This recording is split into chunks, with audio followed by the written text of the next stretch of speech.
of all, I want to thank Zaid for inviting me to talk about female empowerment. I also want to thank Saja, who sang a song in the beginning, ليه الدمع يما.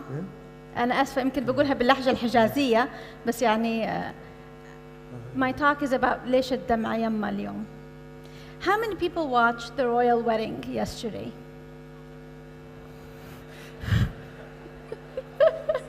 I swore I wouldn't watch it, and then I see one Facebook status saying that the dress is gorgeous.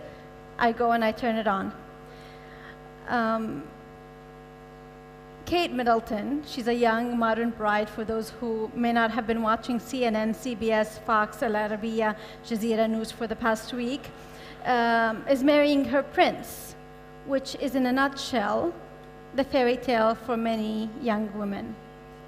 Alhamdulillah, not my daughters, but many young women. I'm happy for the couple.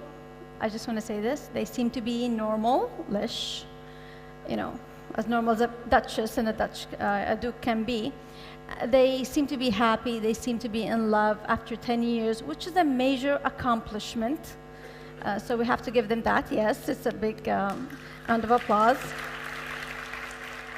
What I'm not happy about is how Kate Middleton and women like Michelle Obama, myself, and other prominent women around the world are usually confined to stereotypes.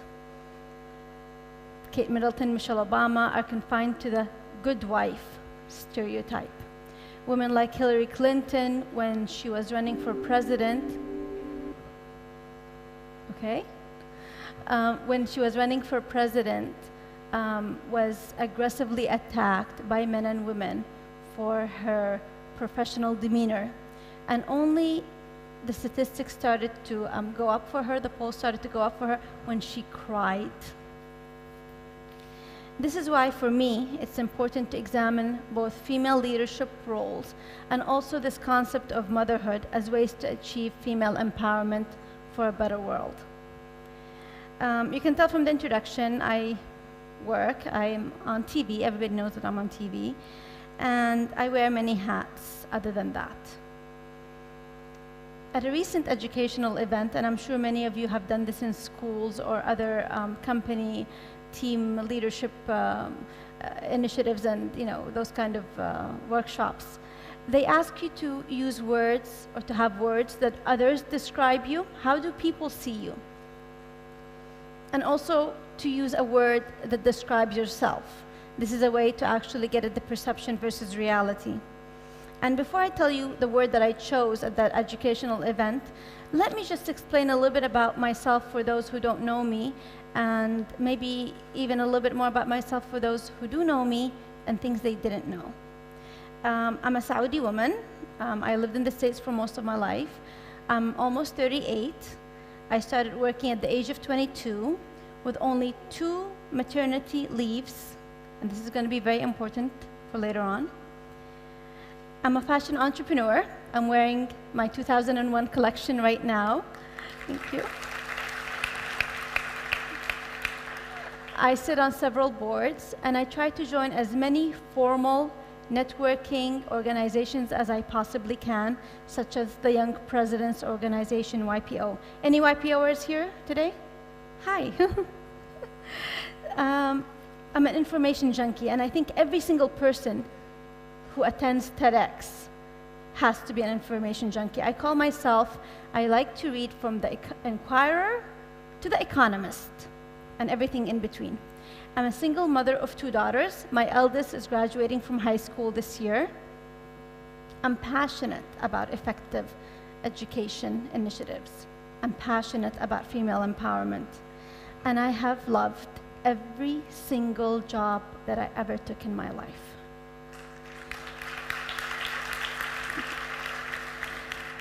So now you know a little bit about me.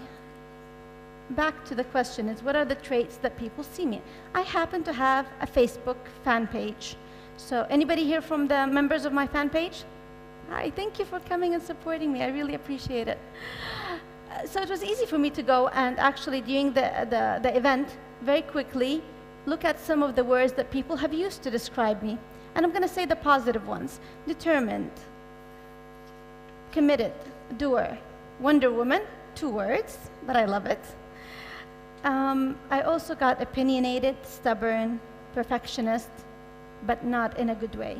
These were rants that went on for paragraphs about my work and about myself. The word that I would choose to describe myself is tired. I'm tired not just because I'm a single working mother. As any mother or working woman can tell you, our schedules are busy, not because my energy levels go down because of the amount of pressure that I face. I'm tired because, like many people here, like many women here, I'm tired of struggling to get basic human rights sometimes, legal rights. I'm tired of fighting to sit at the table. I'm tired of not being heard. I'm tired of being marginalized over and over again. There's a running joke that in a board meeting, the CEO would hear a woman say her opinion, and once she's finished, she says, okay, well, and I'll use an Arabic word, but they said, John, Ahmed can say it so we can hear it now. Other people take the credit for your work. I'm tired that I cannot be accepted for who I am, that my personality has to fit a stereotype: good wife, crying woman, passionate woman, caregiver. I'm tired of seeing women unable to work, learn, or be economically independent just because of their gender.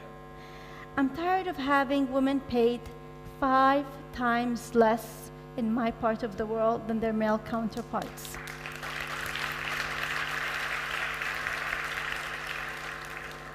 Yeah, a lot of women are like, what?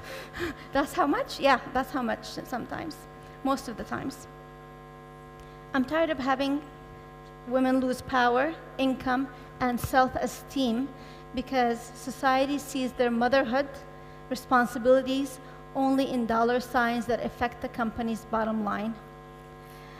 I'm tired of a world system that's designed to keep most women, including me, out of it, to keep women dissatisfied, to keep women unfulfilled, unable to realize their full potential just because of their gender.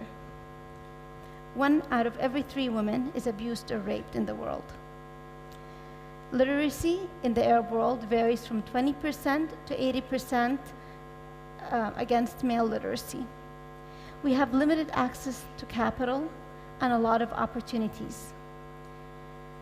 And if you add in the Arab world the culture and traditions that we all face as well, then somehow the world seems just so unfair. It's just part of the system that we live in. It's all the system. Well, what is this system? What is this system that is not helping me to be able to be myself as I want to be? Any guesses? Patriarchy, anybody? It's patriarchy. And before men groan and moan and say, you know, it's our fault again, yes, it is. Okay, that's first. It is your fault. But women also participate in this patriarchal system. Yeah, the men are like, yeah, exactly. It's both men and women working in that system to reinforce it generation after generation. So how do I define patriarchy? There are many ways of defining patriarchy. I define it as positions of power. Who are the decision makers? Yes, exactly. Somebody's like, yes, exactly. Decision makers. Who are the decision makers in the legal framework that we live in economics, education, in the house? Who makes the big decisions? Who makes the money decisions? Who signs the checks? Sounds familiar? So this system basically, as Alan Johnson defines it, promotes male privilege by being male-dominated and male-centered. So women like me do squeeze through. I'm not saying women don't get in. Women squeeze through. But it's so tough. It's such a struggle. And I'm not saying that all men benefit from the system. It's a hierarchy. Some men are going to be superior to others, just the way it works. But the men are not excluded because of their gender. I'm excluded because of something I cannot control. Another way to test patriarchy is that I want each one of you to think about the last week. All the newspaper articles, all the magazines you saw, all the news that has happened, and take away the revolutions because that's, you know, a temporary thing right now. The pictures that you see of women. Think of a couple of pictures that you've seen in the past week. Were they somebody signing a check, or were they cutting a ribbon? Or worse, were they eye candy in the entertainment section in the back of the magazine? My life, and every woman who's here today, every woman who lives, is shaped by the choices she makes. That's a given. But the choices we make are within a system that does not allow us to make the choices we want to make. The system, patriarchy, has been unfair to women. This is not rocket science. Let me make this a little bit more concrete to show how unfair it is. How many working women do we have here today? Working women? Okay. So some of the things at work, we know that women are paid less already, right? If you're opinionated, you're really opinionated, then you're labeled as a troublemaker. And nobody wants to hire a troublemaker. You're confined by glass ceiling. In Jordan, it's quite high. You guys are one of the better countries that we have in the Arab world. But in many places, it's quite low, almost to the floor. You're excluded from informal networks. Remember I talked about formal networks? These I can join. It's tough, but I do join them. Informal networks where the decision makers meet and socialize and make decisions and get to know each other, I'm excluded. If a man is aggressive, he's edgy, he's a leader. If a woman is aggressive, she has PMS.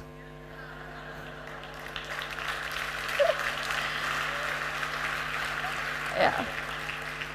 I see a lot of women have had that one thrown at them.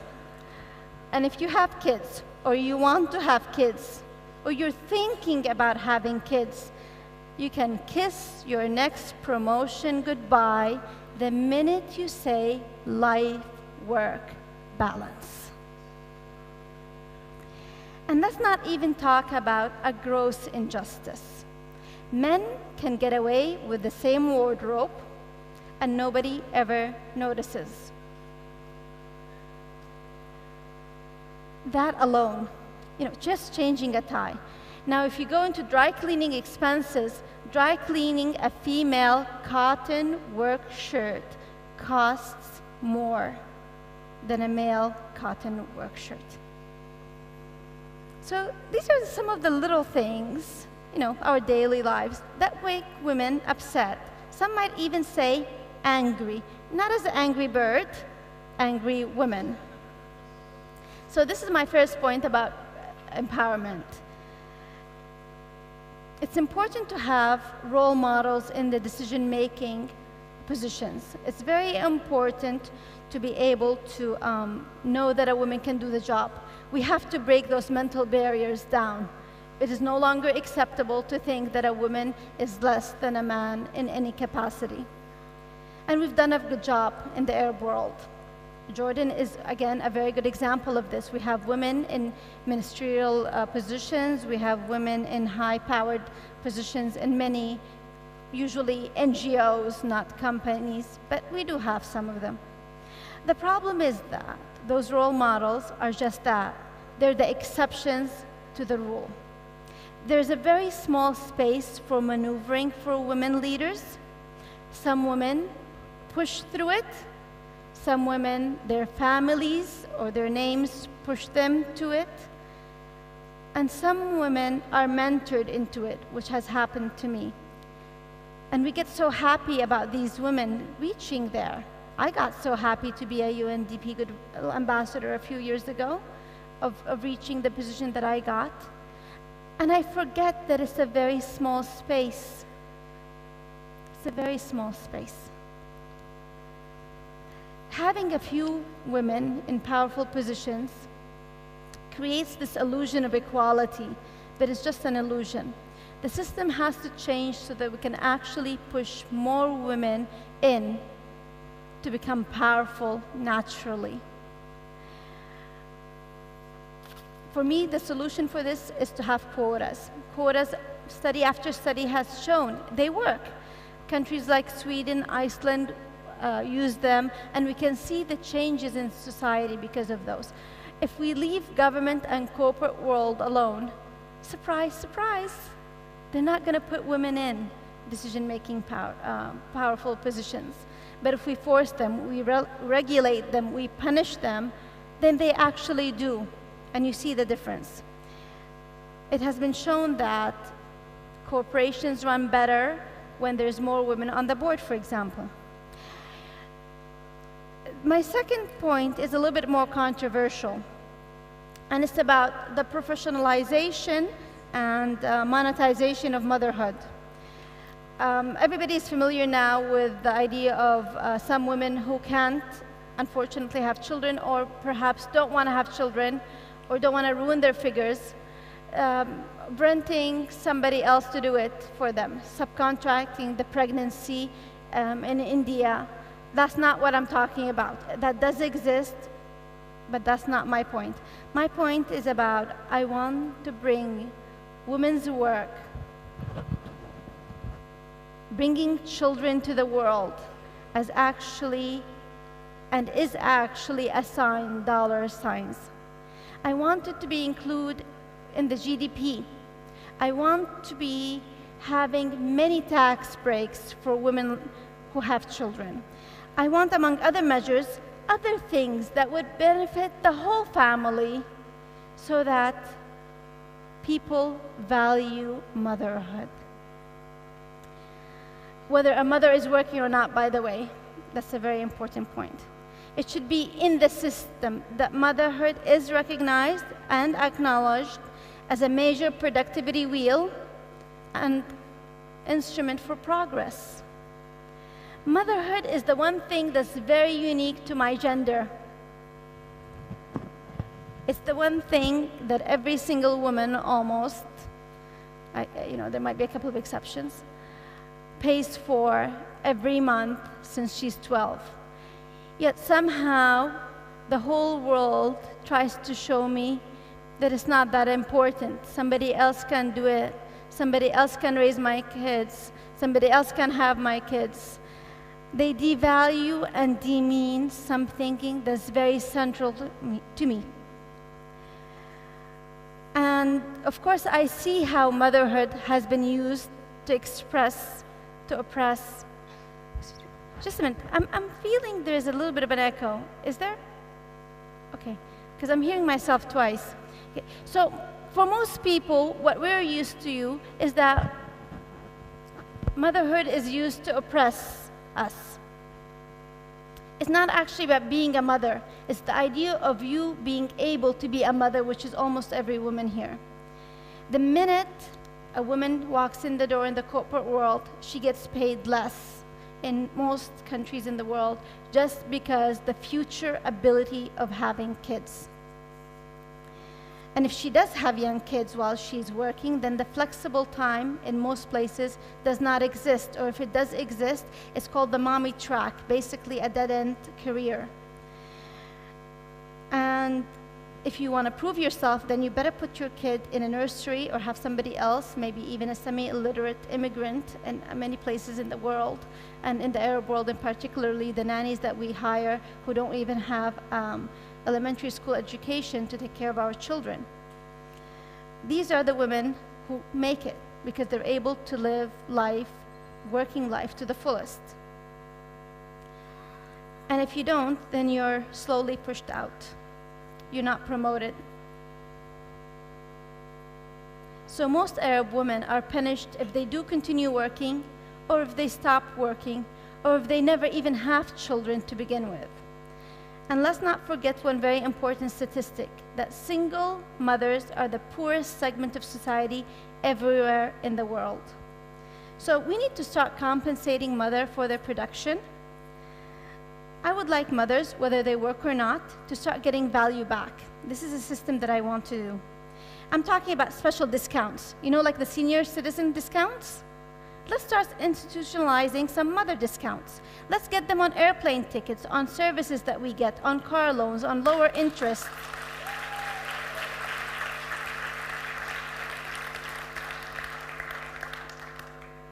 And how about big discounts for any training courses that a woman wants to take while she's having children? I want society to stop paying lip service by giving me a Mother's Day card or some flowers and to show me the money. That's what I want.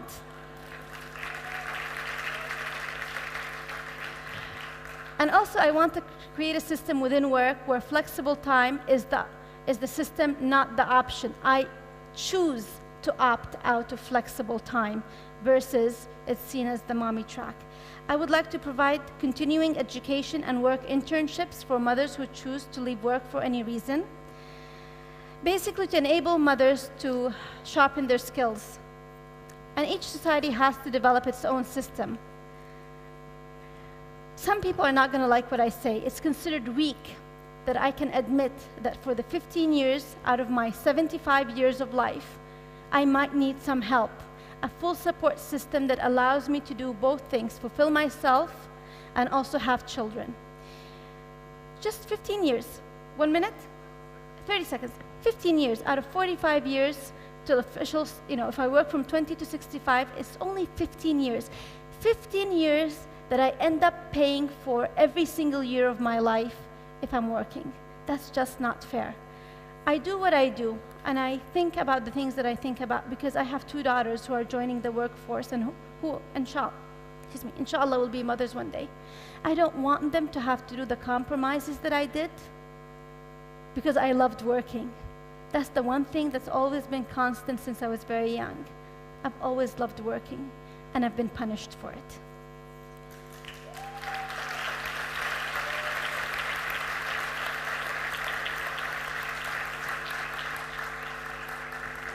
For the sake of all of our daughters today, the system simply has to change. Thank you.